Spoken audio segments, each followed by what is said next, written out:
Two Australians retire in the same week. Same age, same work ethic, the same $900,000 sitting in super.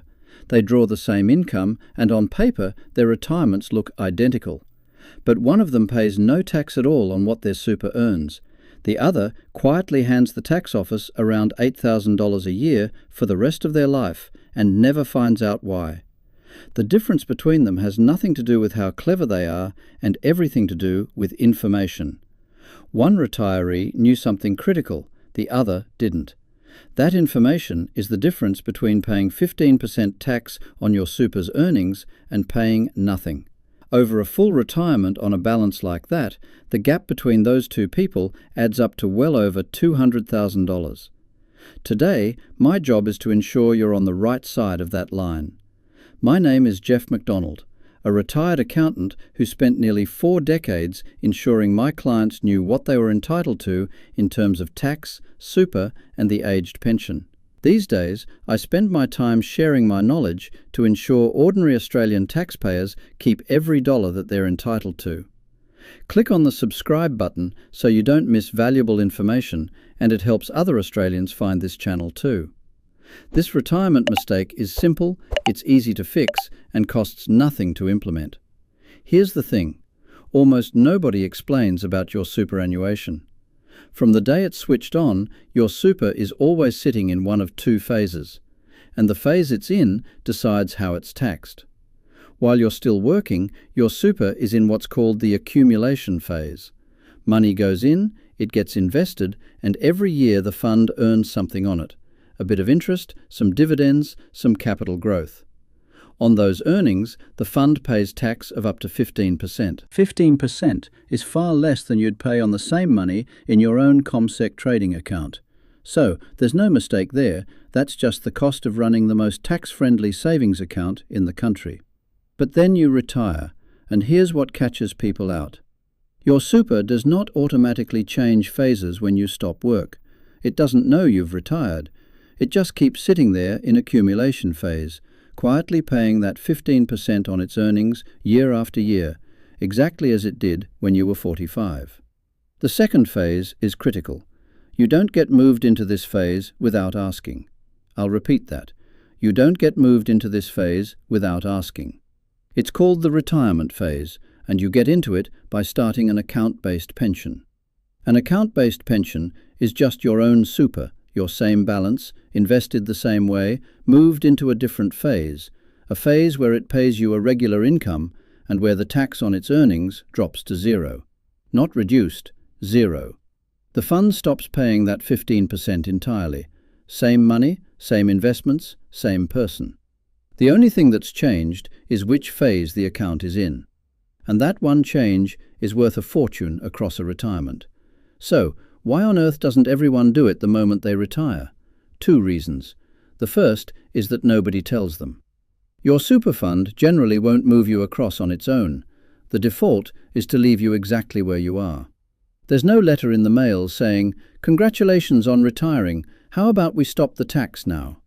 The duty is on you to ask. And the second reason is fear. A very understandable fear that switching will somehow cost them their age pension, or lock their money away, or trigger some catch they haven't spotted. I'm going to deal with every one of those worries in a moment, because most of them simply aren't true. But first, let me show you what that 15% actually cost the person who never makes the switch. Because when you see it laid out across a real retirement, it stops being an abstract little number and starts looking like exactly what it is. A second car, a few overseas trips, or the inheritance you wanted to leave behind. Let's put real numbers on it. Imagine a couple, both 66, both retired. Between them, they've built up around $900,000 in super. Now, a balanced super fund might earn 6.5% a year over the long run. On $900,000, that's roughly $58,000 of earnings in a year. If that super is sitting in accumulation phase, the fund pays 15% tax on those earnings. 15% of $58,000 is about $8,700. Gone. Handed to the tax office in a single year out of a balance that's supposed to be funding their retirement. Now, here's the part that really matters. If that exact same couple had moved their super into the retirement phase, that account-based pension, the tax on those same earnings would have been nothing. Zero. So, that $8,700 stays in their account working for them. And it's not just 1 year. This happens every single year that they leave it in the wrong phase. But even that understates it, because the money you don't lose to tax stays invested and earns money of its own. $8,000 this year, a bit more next year as the balance grows. And growth on top of all of it. Run that across a 20 to 25-year retirement, which is what people are living now, and the gap between the couple who switched and the couple who didn't comfortably clears $200,000. For larger balances, or for someone with a self-managed fund who never made the change, it can be a great deal more. That's the mistake in the title. It isn't a bad investment. It isn't a market crash. It isn't even a fee somebody charged them. It's a default setting they were never told to change. Now, I want to be straight with you, because I'm not here to scare you with a number that doesn't hold up. Returns aren't a flat line. Some years the fund earns less, and in a bad year, where it actually goes backwards, there are no earnings to tax anyway. So, nobody loses exactly $8,700 a year like clockwork. But over a full retirement, the direction only ever runs one way. Year in, year out, the person in accumulation phase is paying tax, that the person in retirement phase simply isn't. And it adds up to real money, the kind of money that changes what your retirement actually feels like. And before you assume this only matters for the big balances, it doesn't. Scale it down. On $300,000, that same 15% might be $2,000 or $3,000 a year. Smaller, yes, but that's still a holiday every year that you're posting off to the tax office for no reason. At every balance, the switch is worth making. If this is already making you want to go and check your own super, that's exactly the point. And if you find this kind of plain English breakdown useful, subscribing genuinely helps me keep making it. No pressure. Let's keep going, because the obvious question now is how you actually make the switch and what the catches are. Because there are a few, and you deserve to know them before you touch anything.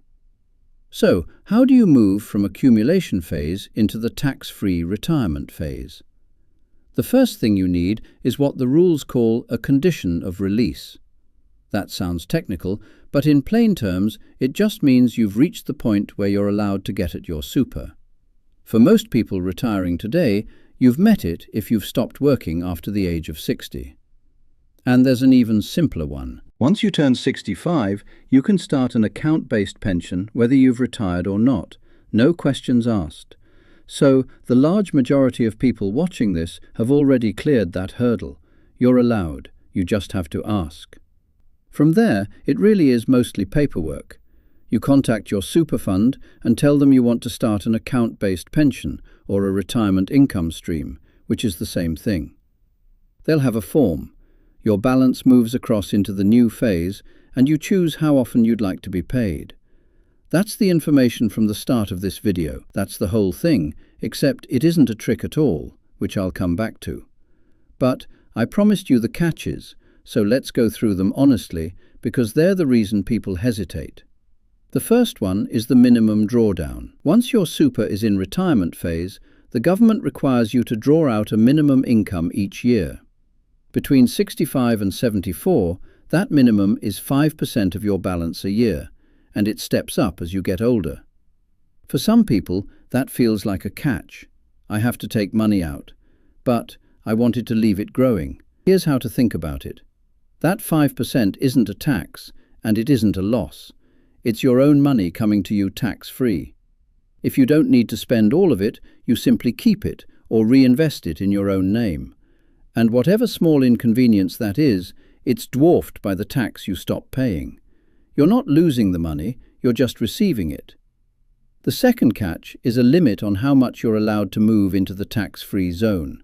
It's called the transfer balance cap, and right now it's $2 million per person, rising to 2.1 million from the 1st of July 2026.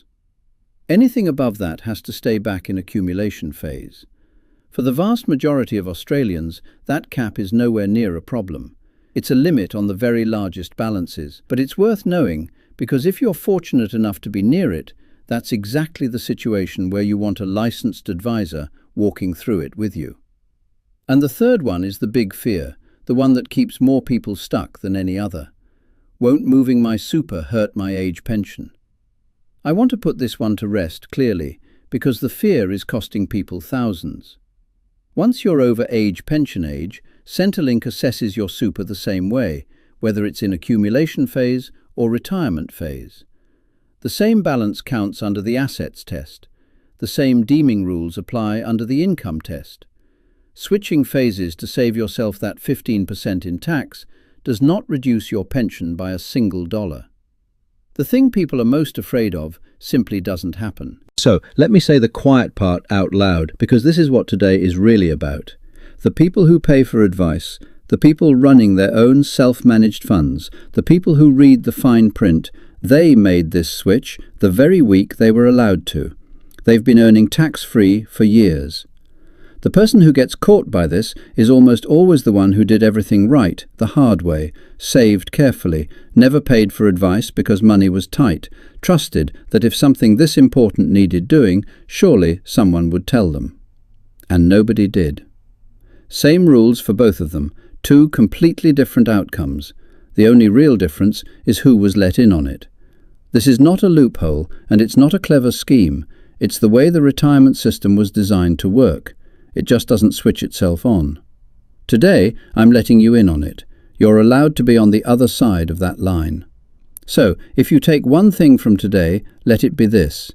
Your super in retirement was built to be tax-free.